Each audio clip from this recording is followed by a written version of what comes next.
Le droit d'usage et d'habitation, ou DUH, est le droit conservé par le vendeur en viager de rester vivre chez lui. Quel est exactement ce droit et quelle valeur lui donner? Les articles 544 et 578 du Code civil stipulent que la pleine propriété d'un bien peut être décomposée ou démembrée en trois droits: usus, fructus et abusus.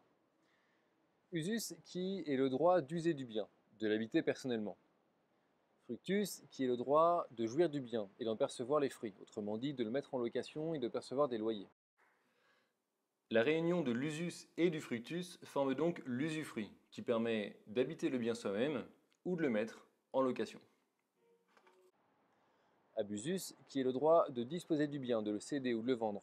On parle aussi de nue propriété.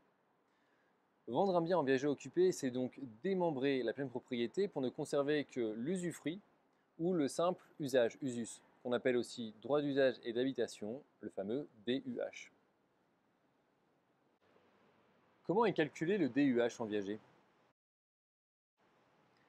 Le DUH est calculé par analogie, car le vendeur en viager est finalement assez semblable à un locataire à vie. Le DUH est donc équivalent au loyer payé par le vendeur, par avance, sur toute sa durée de vie. Or, on ne peut pas connaître par avance la durée de vie du vendeur, évidemment, donc on utilise son espérance de vie au moment de la vente. Cette espérance de vie, elle n'est pas calculée, elle nous est donnée par des tables générationnelles officielles, soit celle de l'INSEE, soit la TG05.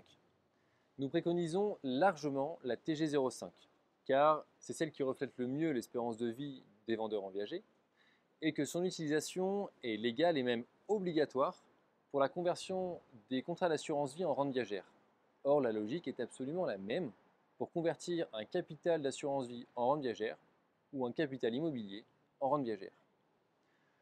Une fois l'espérance de vie déterminée, il nous reste à additionner les loyers payés par le vendeur sur son espérance de vie.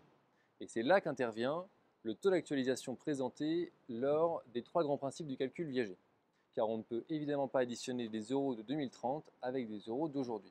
Il faut d'abord actualiser les loyers futurs. Prenons un exemple avec un loyer mensuel de 1 000 euros, soit 12 000 euros de loyer par an, sur une durée de 10 ans. Un locataire aura donc payé 120 000 euros. En viager, étant donné que les loyers sont payés d'avance en quelque sorte, ils sont actualisés. Ainsi, avec un taux d'actualisation moyen de 4%, le DUH ne sera pas de 120 000 euros, mais de 97 000 euros, soit plus de 20% d'économie pour le vendeur. En définitive, le DUH est la somme de tous les loyers futurs actualisés sur l'espérance de vie du vendeur.